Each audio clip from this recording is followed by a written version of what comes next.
Hey everyone, welcome to Cross the Ditch and See. My name is Laura and I'm so glad you're here today. Ignore the mess in the background. We're still cleaning up the winterizing part of the garden. So today's video is all about you can garden. You can garden. You have the time, you can do it. And what I want to tell you, I hear all too often, friends, family, other people in the community that have learned that I have this YouTube channel. Sorry, I'm watching out for snakes. I've already come across a couple in the past few days. But I hear from different people in the community, friends and family, saying, how do you do it? How do you garden? How do you grow all that food? And how do you do it with your schedule? You're always crazy busy. How do you manage to do it? And simply, it's not that hard. Sometimes you have to get creative. But if you just dedicate a few minutes each day, you can garden, you can grow food for you and your family. As far as time, whether you get off work in the morning or off work in the afternoon or off work in the middle of the night, you can come out to the garden, work for all of maybe 30 minutes each day and make significant progress in your garden, especially if you are kind of planning ahead a little bit. So, for example, today at work, I was on hold for a video conference waiting for it to start, and so while I was waiting there bored to death, I took out a piece of paper and I said, here are the things I want to accomplish when I get home. I'm a very list oriented person. It kind of keeps me on track because I tend to squirrel, as you have probably noticed in many of my videos. I'll get off track very easily. But I made a list and I said, here's the things I want to plant, here's the things that I want to get cleaned, and here's what I want to cook for supper. And I'll bring that list home and I'll look at it. I don't always stick to it and I don't always accomplish everything, but I at least accomplish some of the things on that list. So pre-planning really helps with managing a garden, even when you have a really busy schedule.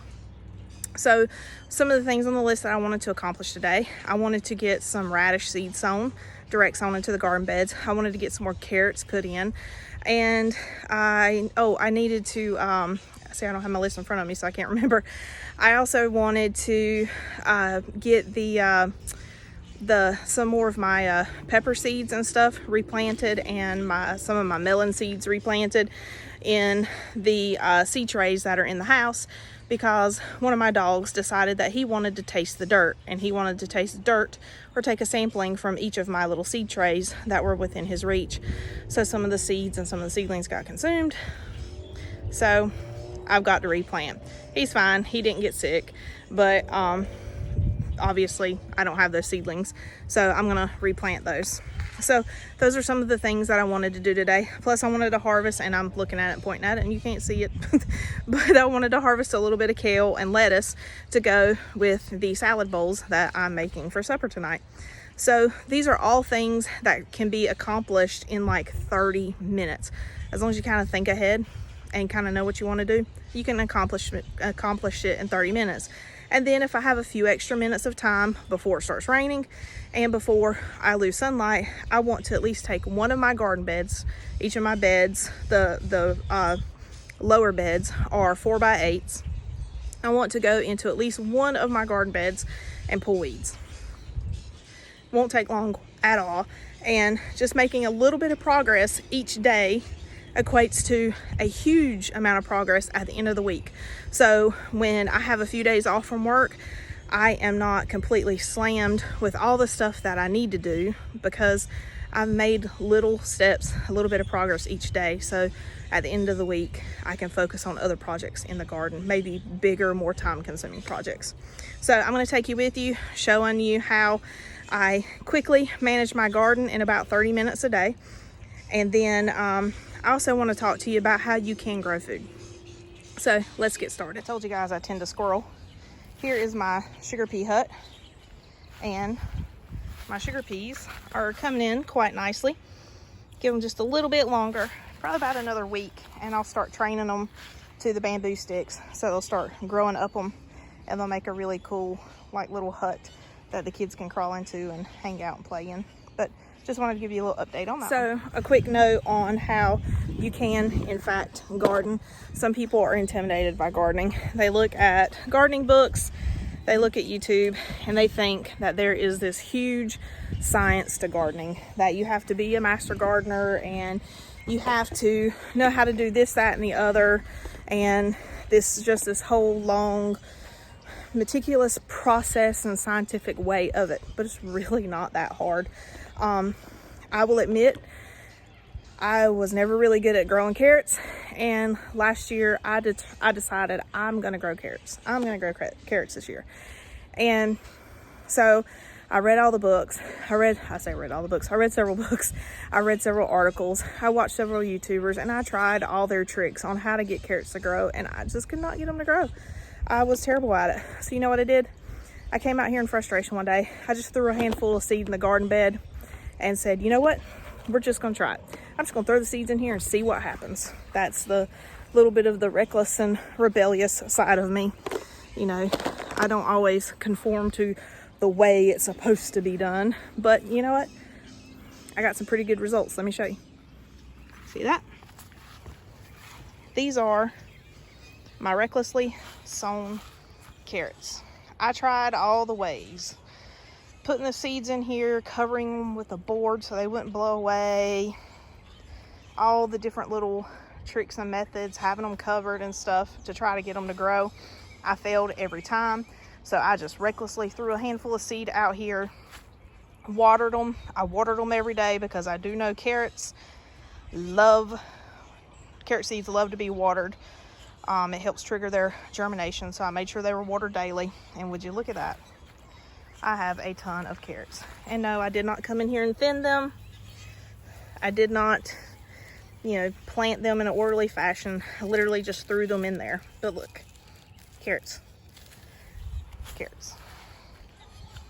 So I tell you that not to get hung up with you have to plant this seed on this date of the year, and you have to do it this exact way. This is the only way it'll work, because I am pretty laid back when it comes to gardening. I start my seeds early. Some of them I direct sow. I don't do it the ways that a lot of people do it, regularly, or that you may see and they tell you this is how to do it.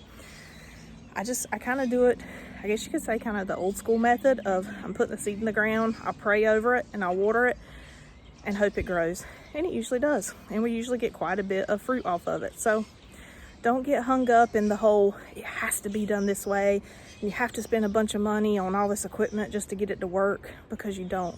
All you need is some dirt. All you need are some seeds. All you need is some water and some sunshine. And your seeds will grow. Trust me.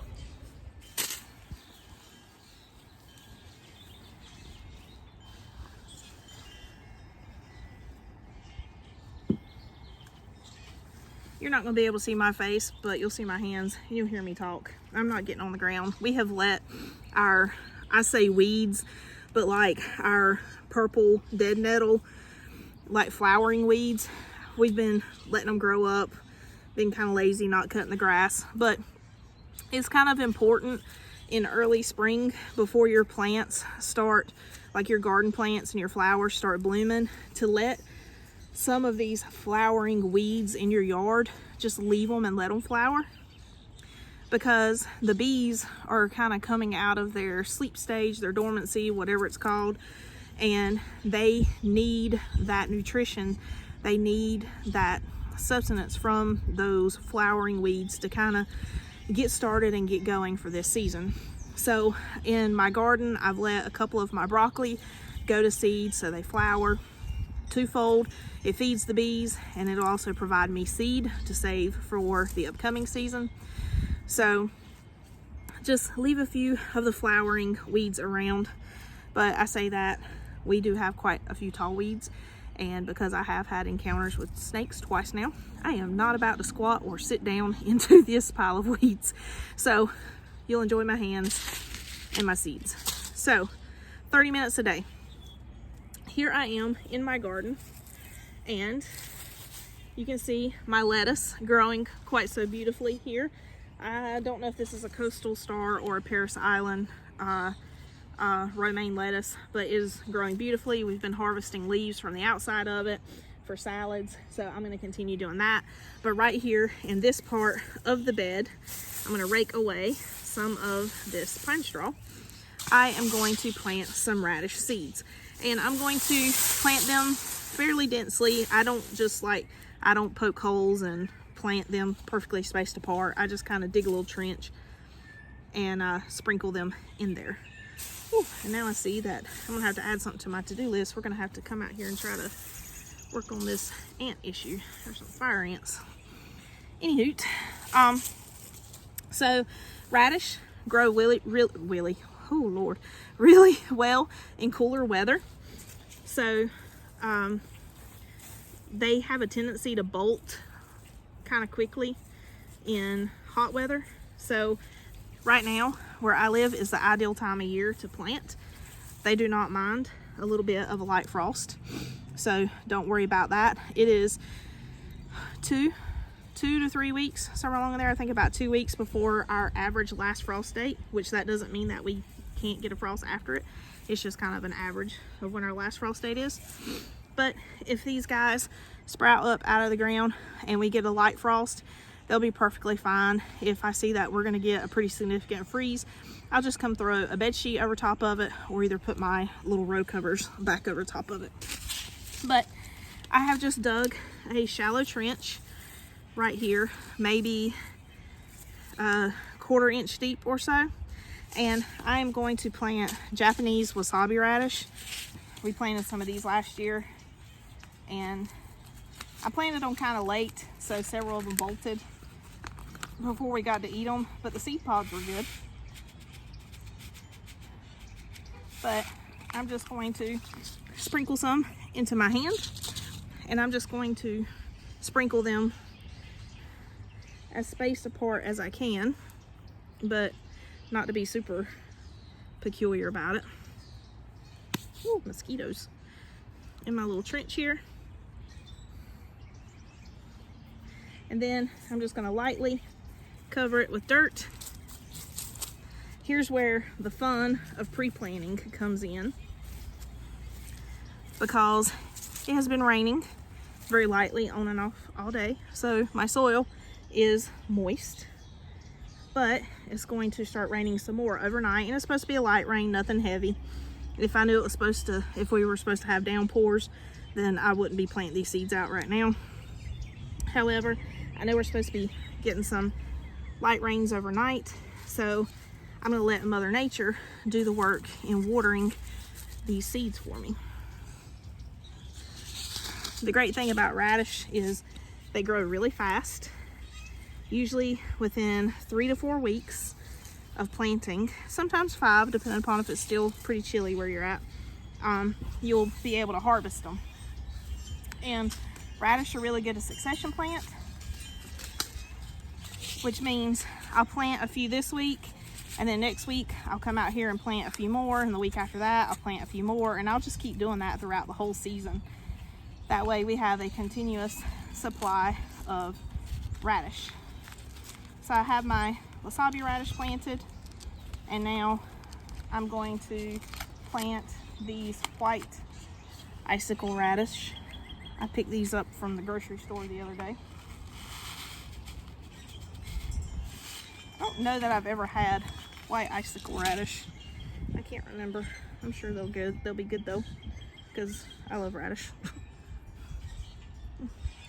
I will say that if you're sprinkling seed and you see like a large group of seed gathered together, I would make like a little bit of effort to try to push them apart, but I don't perfectly space my seeds. I don't always follow the rules of planting. All right, so there are my radish seed planted in this section. I'm just going to throw this pine straw back over it. I'll take the pine cone out though. And there we go. It is already starting to sprinkle, so I know these guys are going to get watered in. I have another pack of radish that I'm probably going to go plant randomly somewhere else in the garden as well. So I got my radish planted. There's a random radish. I have sugar peas planted back here. That's a weed. But I have sugar peas planted back here, so they're growing up. They'll grow up this trellis. We'll eat those this spring, and then I'll pull them, and then I'll plant some pole beans, probably late spring, early summer, and that's how we'll get quite a bit of our green beans. Here, I don't know if you can tell, I already have some little greens. Let's see if I can move you. Can you see that? These little greens coming up. I've already sprinkled some carrots over here, but a lot of these, when I sprinkled them in, I didn't realize the weather was supposed to be quite so windy, and I didn't get a chance to water them in very well, so they're rather sparse. So I'm just going to come in and sprinkle a few more. If I can get my packet of seeds open. Oh, I'm opening it upside down, that's why.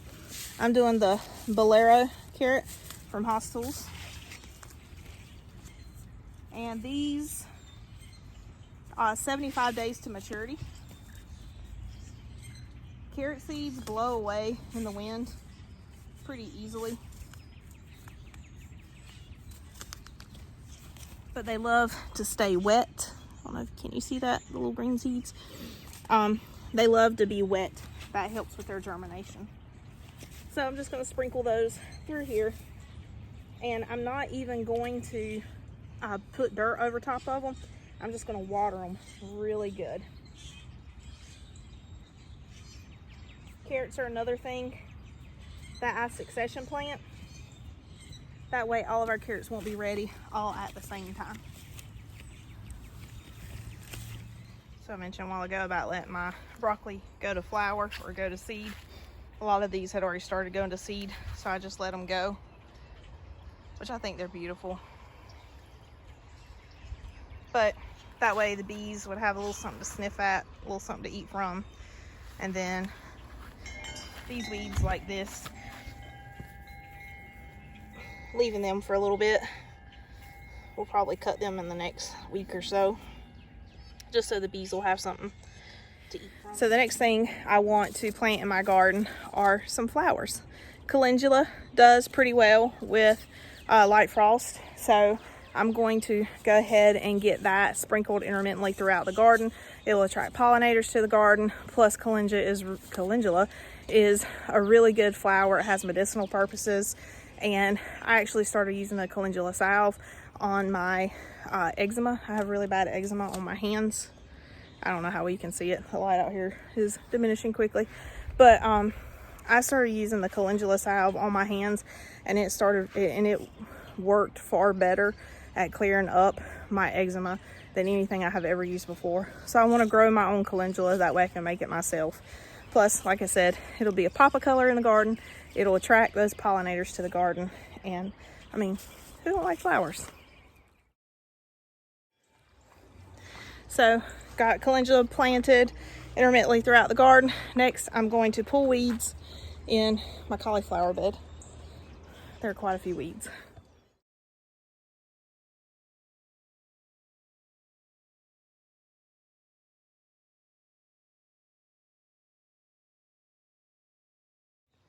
All right, it's done. May have missed a few here and there, but it is a lot better than what it was. So as far as the outside garden is concerned, I'm done. 30 minutes, maybe a little bit less, maybe a little bit more. Didn't really time myself. It felt like 30 minutes. Got one of my garden beds weeded. Got some more carrots planted, radish planted, calendula planted. I'm getting ready to harvest some kale. That'll take literally 1 minute. I'm just gonna break off a few leaves for a salad. I got my carrot seed watered in, so I feel pretty accomplished. Next, I'm gonna go inside and I'm going to drop a couple more melon and pepper seeds that got messed up when my dog decided to go on a seed sniffing excursion. All right, so now I'm inside at my little grow station setup. There is the culprit right there that ate my dirt. But right here, my sweet bell peppers, my honeydew melons, and I was trying Kajari melon for the first time this year. Hey, baby. Those got eaten. So I'm just going to drop a seed in there, drop some fresh dirt on top of it, give it a little drink of water, and they should be coming up in the next, I say, few days to week or two, depending upon how warm we keep it in here. Sweet girl came in for loves.